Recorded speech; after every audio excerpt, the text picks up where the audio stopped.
तो आज की इस वीडियो में हम बात करने वाले हैं नवोदय विद्यालय एंट्रेंस एग्जाम के लिए 10 महत्वपूर्ण प्रश्नों के बारे में, जो कि इस साल के नवोदय विद्यालय एंट्रेंस एग्जाम में पूछे जा सकते हैं। इस वीडियो को लास्ट तक देखना, क्योंकि हमें बाद में पछताना नहीं है कि काश कि ये वीडियो हमने देख लिया होता और यही क्वेश्चन मुझे नवोदय विद्यालय के एंट्रेंस एग्जाम में देखने को मिल गया। इस वीडियो में हम जो भी प्रश्न आपको बताने वाले हैं वो प्रश्न आपको एग्जाम में जाने से पहले एक बार जरूर पढ़ के जाने हैं। सो वीडियो को लाइक और शेयर अभी तक आपने नहीं किया है तो प्लीज वीडियो को लाइक कर दीजिए, वीडियो को शेयर कर दीजिए। इस यूट्यूब चैनल के ऊपर नए हैं या अभी तक आपने इसको सब्सक्राइब नहीं किया है तो प्लीज जरूर कीजिए, और जब सब्सक्राइब करते हैं तो पास में आए बेल आइकन के ऊपर ऑल जरूर प्रेस कीजिएगा। जवाहर नवोदय विद्यालय एंट्रेंस एग्जाम की घर बैठे प्रिपरेशन प्राप्त करने के लिए, बेस्ट प्रैक्टिस करने के लिए हमारा एंड्रॉइड ऐप है, लिंक आपको डिस्क्रिप्शन में मिल जाएगा, या फिर गूगल प्ले स्टोर के ऊपर जाकर सर्च कीजिए ऑलराउंडर बीएसएस ऐप इंस्टॉल कीजिए और घर बैठे अपनी प्रिपरेशन या प्रैक्टिस स्टार्ट कीजिए। आइए हम उन 10 महत्वपूर्ण प्रश्नों के बारे में आपको बताने वाले हैं जो कि एग्जाम में जरूर पूछे जाते हैं और एग्जाम में जाने से पहले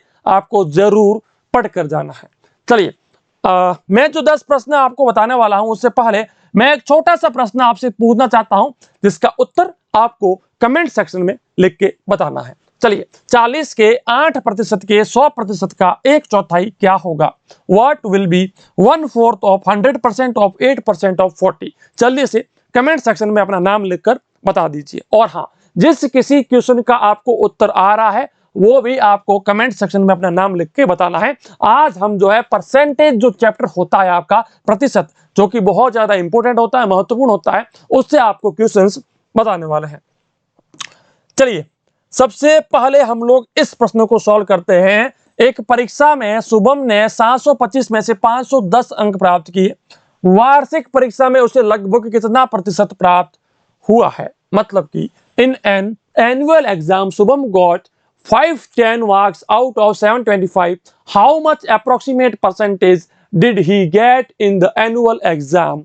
ठीक है भाई, चलिए कुल मिलाकर हमें परसेंटेज पूछा जा रहा है उसका, तो भाई उसको 510 अंक प्राप्त हुए हैं 725 में से, इसको 100 से गुणा कर दीजिए। चलिए जब मैं इसको 5 से काटता हूं तो मुझे 145 मिलेगा, इसको मैंने 5 से काटा तो मुझे 20 मिल गया, फिर से मैंने इसको 5 से काटा 4 आया, फिर से मैंने इसको 5 से जब काटा तो 5 दूने 10, 4 5 9 45। ठीक है, तो अब कुल मिलाकर मेरे पास क्या बच गया? 510 बटा में 29 इंटू में 4। चलिए अभी मैं इसको सॉल्व करता हूं। क्या आएगा? 510 के अंदर 29 का भाग देते हैं ना, 510 के अंदर 29 का भाग देते हैं तो एक बार भाग गया, 29 आया, 22 पीछे बच गया, 0 लगाया।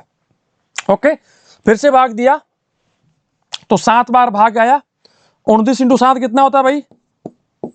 63 का 3, 7 दूनी 14 और 6 20, 203 आता है क्या? एक बार चेक कर लो। 9 7 63 का 3, ऊपर लगा 6, 7 दूनी 14 और 6 20, तो आ गया 203 है ना। तो 203 अपना यहां पर आ गया, पॉइंट हमने यहां पर लगा लिया। ठीक है, चलिए अब पीछे बच गया 17, मैंने 0 एक और लगाया, भाग दिया 29 का, 29 का भाग 5 बार जाएगा। कितनी बार जाएगा? 5 बार जाएगा। 9 पंजे 45, 5 दूने 10 और 4 14 है ना, 5 10 और 4 14। ठीक है, 145 आ गया, पीछे बच गया मेरे पास 5 और 20 25 बच गया। ठीक है, फिर से मैंने 0 लिया, फिर से 29 का भाग दिया तो करीब करीब भाग जाएगा 8 बार है ना। 9 8 72, 8 8 64, 8 9 72, 8 2 16 और 7 23 है ना, 300 232 आ गया। तो कुल मिलाकर 17.58 मुझे मिल गया। अब 17.58 को मुझे गुणा करना है 4 के साथ, 8 चौक 32,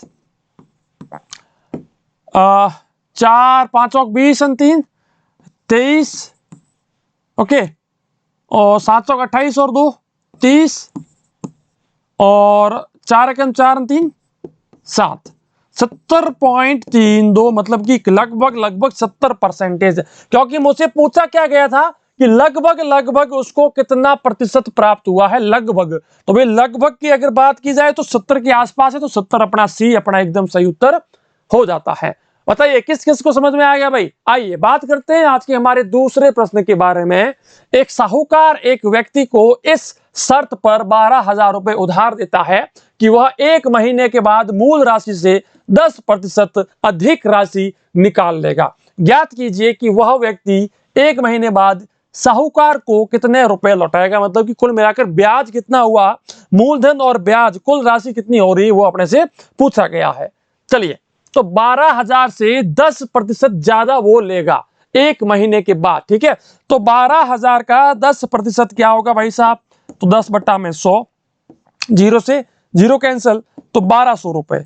1200 रुपए उसका ब्याज बन गया और 12,000 रुपए तो भाई थे, तो 12,000 में 1200 रुपए जोड़ दीजिए, 0 0 2 3 1, 13,200 रुपए होते हैं भाई साहब। डी अपना एकदम सही उत्तर हो जाता है। भाई किस किस को समझ में आ गया, क्या बात है भाई। चलिए बात करते हैं आज के हमारे तीसरे महत्वपूर्ण प्रश्न के बारे में। एक संख्या का 63% यदि 2583 है तो संख्या का 45% क्या होगा। भाई देखिए कोई भी संख्या जो होते हैं ना, कोई भी नंबर जो वो होता है ना, वो अपने आप में 100% होता है, 100% होता है, ठीक है। तो अब ये क्या कह रहा है कि किसी संख्या का 63% इतना है। अगर 63% बराबर 2563 है, सॉरी 83 है, तो 1% बराबर क्या होगा, 1% बराबर होगा, इसके अंदर भाग दे दो, तो 2583/63। मुझे पूछा गया 45%, तो 45% निकालने के लिए मुझे इसके साथ 45 को गुणा करना पड़ेगा। चलिए अब इसका सॉल्यूशन आप निकालिए भाई, क्या आएगा। देखिए भाई साहब इसको सोल्व करते हैं। इसको हम लोग 9 से काटते हैं, 9 पंजे 45 आता है, 9 चंगे 54, 9 7 63, ठीक है, 7 बार गया। अब 7 का भाग इसके अंदर देते हैं, ठीक है, 7 एकम 7, 7 दूनी 14, 7 या 21, ठीक है। तो 3 बार गया है ना, 3 बार गया 21 आ गया, पीछे क्या बचा 4 बचा, 8 लगाया, 7 21 7 चौक 7 21 7 चौक 28, 7 5 35, 7 छंग 42, 7 छंग 42 आ गया, पीछे बच गया 6 और 9 बार गया 63, 369 है ना, ये आ गया। और इसको मुझे मल्टीप्लाई करना है बेटा 5 के साथ, 5 के साथ मल्टीप्लाई करना है। चलिए भाई गुणा करते हैं इसको 5 के साथ, तो क्या आएगा, 9 पंजे 45, ऊपर लग गया 4, 6 पंजे की 30 और 4 34, 5 या 15 और 3 18, 1845 मेरा उत्तर आ रहा है, जो कि ए एकदम सही उत्तर हो जाता है। बेटा समझ में आ गया, कुछ नहीं करना है, सिंपल सा कि भाई अगर 63% बराबर 2583 है ना, 2583 है, तो 1% का वैल्यू निकाल लो। 2583 के अंदर आपने 63 का भाग दे दिया। अब ये अपना 1% का वैल्यू है, मुझे 45% निकालना है, तो जब 1% के साथ 45 को मल्टीप्लाई करते हैं तो 45% आएगा। तो 1% का वैल्यू इतना है, तो उसके साथ मुझे 45 से मल्टीप्लाई कर दीजिए। अब आप इसका कैलकुलेशन निकाल लो। चलिए भाई आज हम बात करते हैं चौथे प्रश्न के बारे में। चौथा प्रश्न क्या कहता है, 94.5% ऑफ 550, मतलब कि 550 का 94.5% हमें निकालना है। चलिए भाई निकालते हैं इसको भी, कोई बात नहीं भाई साहब। 94.5%, तो भाई 94.5 बट्टा में आ जाएगा 100, इंटू में किसका निकालना भाई, 550 का, 550 का निकालना है, ठीक है भाई। 0 से 0 कैंसिल, 5 दूने 10, 11 बार यहां भाग गया, ठीक है। अभी हम लोग क्या करते हैं, 94.5 इसको पहले 11 से गुणा कीजिए, तो 5 4 9 गुणा 5 4 9, ठीक है, 5 9 13 का 3 असलगी 1 10, ओके। अभी 1 के बाद है पॉइंट, तो भाई साहब 1 के बाद पॉइंट यहां आ जाएगा, ठीक है। इसके बाद पॉइंट था, तो पॉइंट हमें यहां पर मिल गया। तो कुल मिलाकर 10,039.5 मुझे मिल गया। इसके अंदर भाग देना है मुझे 2 का, भाग देना है 2 का। चले भाई 2 से हम लोग भाग देते हैं, तो क्या आएगा, 5 दूने 10, 0 3 लगाया, 1 बार भाग गया, 2 आ गया, पीछे 1 लगाया, 9 लगाया, 18 है ना, क्योंकि 18 के अंदर 9 का भाग से 9 बार जाएगा, है ना, 2 का भाग 9 बार जाएगा, ठीक है। 9 बार गया तो 18 आ गया, पीछे बच गया 1। अब पॉइंट यहां पर भी आएगा, 5 यहाँ पर ये आ गया, तो भाई 7 बार भाग ये गया, पीछे बच गया 14 था ना, तो पीछे बच गया 1 और 2 बार गया 519.72। 519.72 नहीं 5 बार जाएगा है ना, 10 के अंदर 5 का भाग, ठीक है 5। डी अपना एकदम सही उत्तर हो जाता है। भाई समझ में आ गया। चलिए भाई बात करते हैं आज के हमारे 5वें प्रश्न के बारे में। एक चुनाव में 2 उम्मीदवार थे, एक उम्मीदवार को 43.5% वोट मिले और 3744 वोटों से हार गया। विजयी प्रत्याशी को कितने वोट मिले? There were 2 candidates in an election. One candidate got 43.5% vote and defeated by 3744 votes. How many votes did winning candidate got? ठीक है, अब आपको प्रश्न समझ में आ गया होगा। अगर प्रश्न समझ में आ गया है तो अब इसको सॉल्व करते हैं। देखिए, मान लीजिए कुल मिलाकर जो वोट थे वो x थे। मान लीजिए कुल मिलाकर वोट थे x। अब जो कैंडिडेट हारा है, जो कैंडिडेट हार चुका है ना, उसको मिले हैं 43.5% वोट और वो कैंडिडेट 3744 वोटों से हारा है, 3744 वोटों से हारा है। ठीक है, अब जो कैंडिडेट जीता है उसकी बात करते हैं। ठीक है, जो कैंडिडेट जीता है ना, जिसकी जीत हुई है, मान लीजिए जीत हुई है ना, उसकी बात करते हैं। देखिए कुल मिलाकर वोट होते हैं 100%, 100%। ठीक है, अब उसमें से इसको इतने मिल गए हैं, मतलब कि अगर मैं इसकी यहां पर बात करता हूं तो इसको कुल मिलाकर जो वोट थे उसका 43.5% मिला है, मतलब कि x का 43.5% निकालिए तो भाई क्या आएगा? x का 43.5% आता है हमारे पास। चलिए जो भी है इतना आता है। ठीक है, इतना आप मान लीजिए कि इतने वोट जो है हारने वाले को मिले हैं। अब भाई जीतने वाले को कितने मिले? जीतने वाले को मिले हैं 100 में से 43.5% घटा दो तो भाई पीछे बच गया मेरे पास, अगर 44 में घटा देता हूं तो 56 यहां बच गया। अब 56 में से भी 56.5 होते हैं ना, 56.5। ठीक है, 56.5% वोट जो है जीतने वाले को मिले हैं। चलिए, अब जीतने वाले को मिला है 56.5% वोट। ठीक है, अब 56.5% किसका? x का, तो x का 56.5% मिल गया इसको। इतने वोट मिले हैं जीतने वाले को। अब इनके हार और जीत के बीच में जो अंतर है, डिफरेंस है, वो कितना है भाई? वो डिफरेंस है 3744 का। मतलब कि अगर जीतने वाले के वोटों में से हारने वाले के वोटों को घटा दिया जाए तो मेरे को 3744 वोट मिलने चाहिए। चलिए, अगर इतना है तो यहां पर जीतने वाले के वोट कितने हैं भाई? 56.5 इंटू एक्स बटा में 100 माइनस में 43.5 बटा में 100 इंटू में x। ओके, चलिए अभी इसका इक्वल हमें मिलना चाहिए कितना? 3744।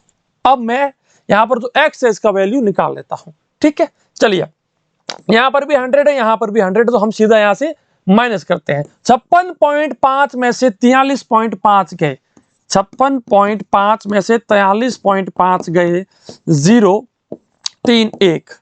ठीक है, सो 13.0 है ना, 13.0x, तो सो 13x अपॉन में 100 इज इक्वल टू 3744 मुझे मिलना चाहिए। चलिए, अगर इतना मिलना चाहिए तो 13x बराबर मुझे 3744 इंटू में 100 मिलना चाहिए। हाँ जी भाई साहब, मिलना चाहिए।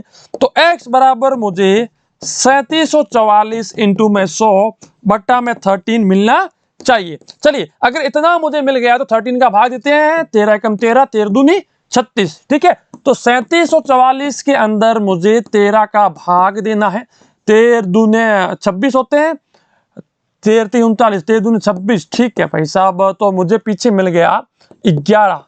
ठीक है, 13 एकम 13, 13 दो 26, 13 3 39, 13 चौका 52, 13 पंजे 65, 13 संग 78, 13 7 91, 13 8 104, 13 में 117 आता है, 13 8 104। ठीक है, 104 आ गया। चलिए 10 पीछे यहां पर भी बच गया, है ना, 4 फिर से लगाया तो 13 8 104, 288 है ना, 288 मुझे यहां पर मिल गया। एंड 288 को मल्टीप्लाई करना है 100 के साथ, ठीक है।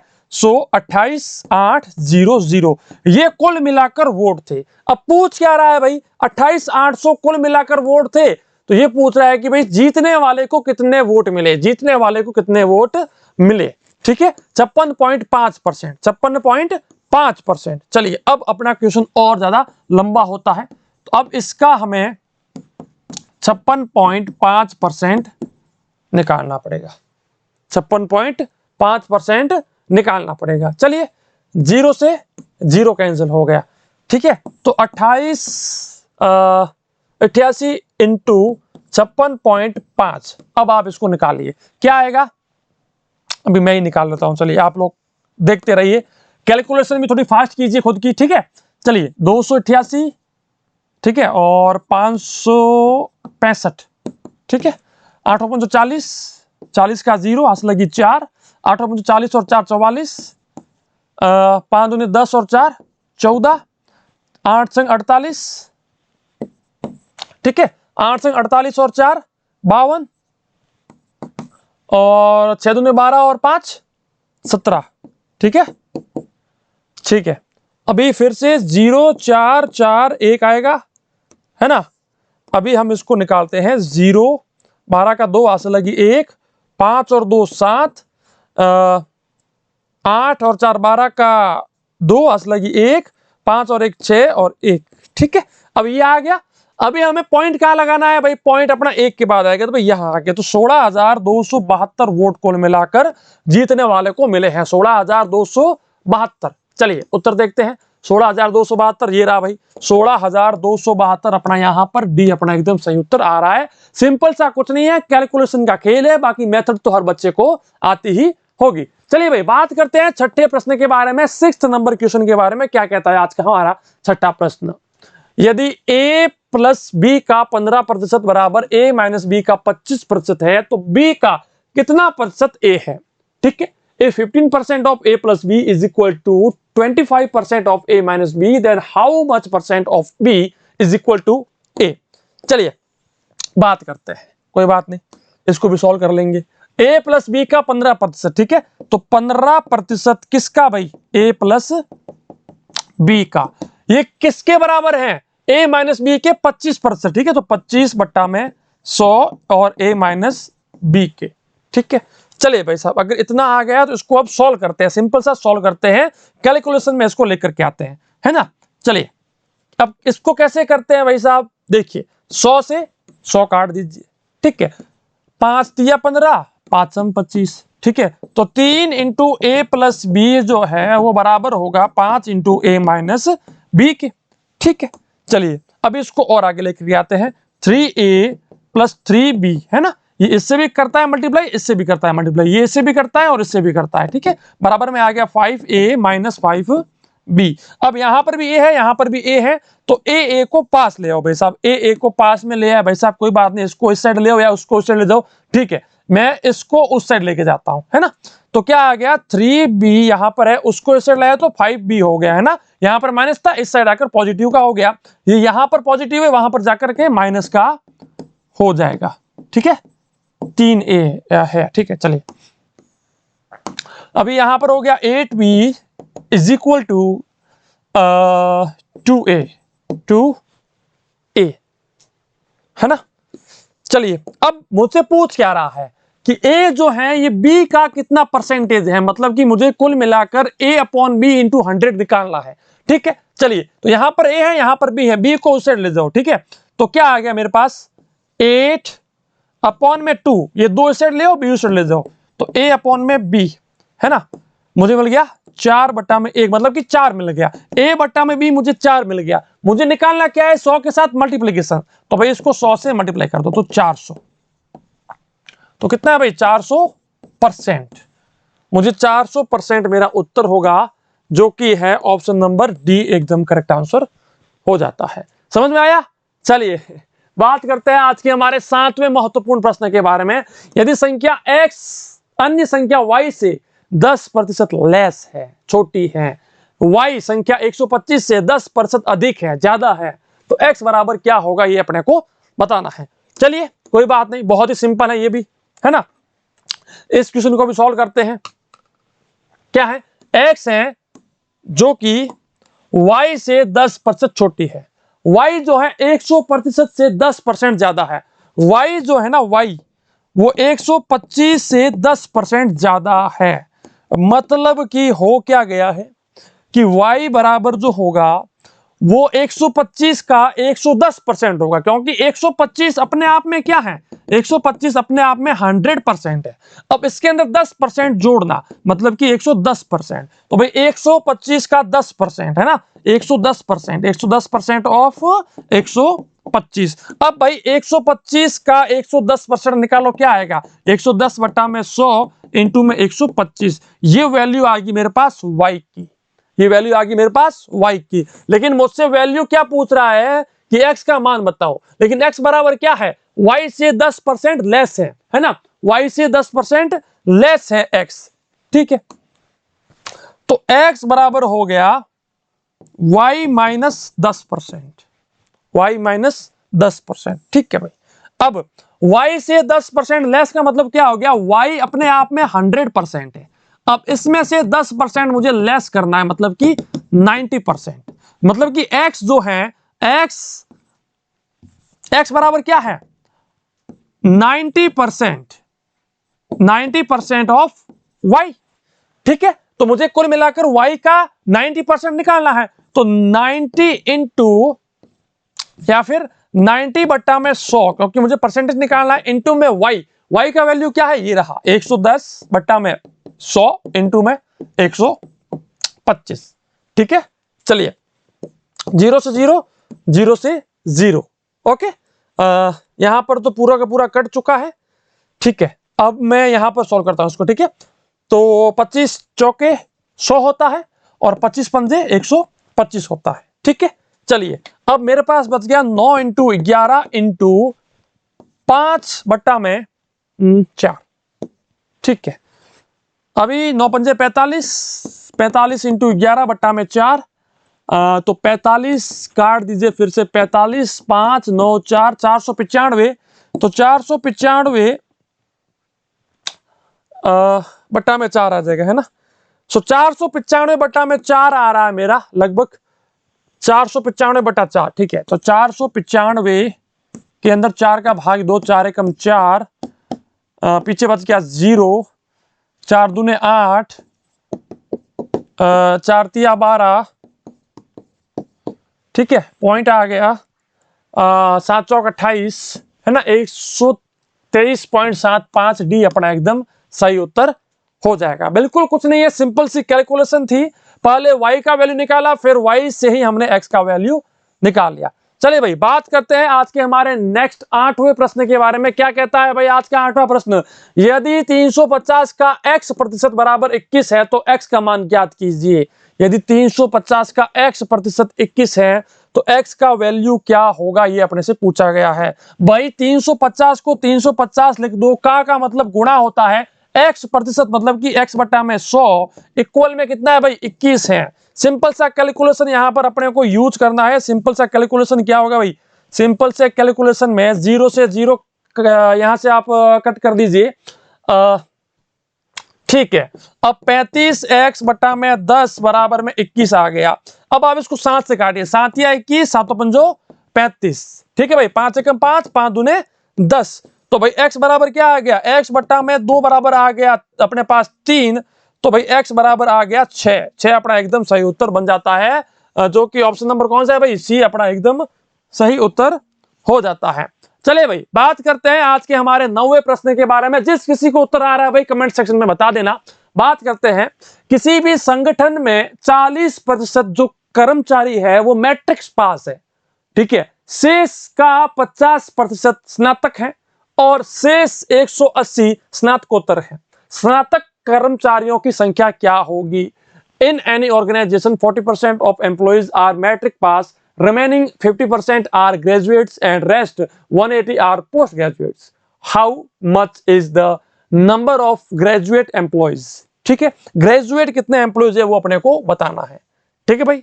चलिए देखिए 40% जो है वो मैट्रिक्स पास है, 10वीं पास है 40%, ठीक है। तो भाई कुल मिलाकर 100% वहां पर लोग होते हैं जिसमें से 40% मतलब कि मैट्रिक्स पास है, तो पीछे बच गए 60%। अब 60% का जो 50% है, इस 60% का 50% जो है उसमें से वो जो है वो है स्नातक, ग्रेजुएट, है ना, वो है ग्रेजुएट। तो भाई 60% का, देखिए 60% का 50% क्या होगा भाई, 60% का, ठीक है, 60% का मतलब गुणा 50% का मतलब 50/100 मतलब कि 1/2, तो भाई 30% है ना। तो कुल मिलाकर 30% जो है वो ग्रेजुएट है, और पीछे जो बचते हैं 180 वो स्नातकोत्तर है, ठीक है। चलिए भाई अब पूछ रहा है कि भाई कितने ऐसे स्टूडेंट्स हैं जो ग्रेजुएट हैं, ठीक है। चलिए तो भाई आप समझिए इसको कि 40% जो है 40% स्टूडेंट वो मैट्रिक्स पास है। अब 30% जो है वो है ग्रेजुएट। अब बहुत सारे बच्चे क्या कहते हैं कि सर हमें तो यहां पर बोला गया है कि 50% है, तो आपने यहां पर 30% क्यों ऐड किया। देखिए वो 50% जो है ना वो पीछे कितना बचा था, जो रिमेनिंग है उसका 50% है। लेकिन अगर मैं कुल मिलाकर अगर मैं परसेंटेज की बात करता हूं तो देखिए 40% मैट्रिक्स हैं, तो 100% में से 40% निकाला तो 60% बचा है। अब इस 60% का 50% वो होता है 30%, है ना भाई। चलिए तो कुल मिलाकर 70% बच्चे मेरे हो चुके हैं।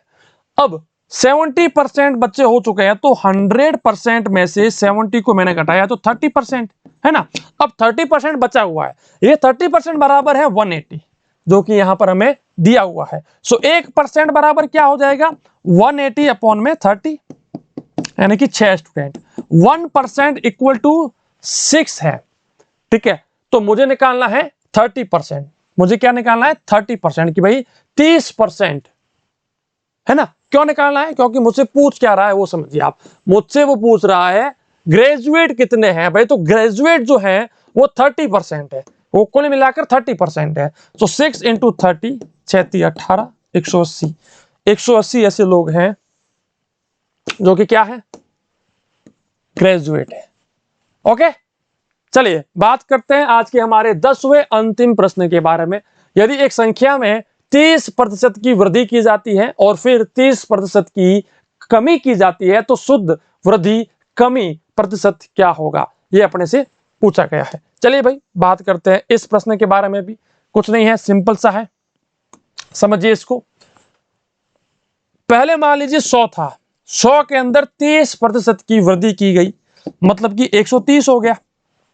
अब इसमें से 30% घटा दिया गया, -30%, ठीक है। अब 130 का 30%, 130 का 30% क्या होगा, 0 से 0, 0 से 0, 33 39, 39 होता है भाई। तो 130 में से 39 गया तो पीछे बच गया 91।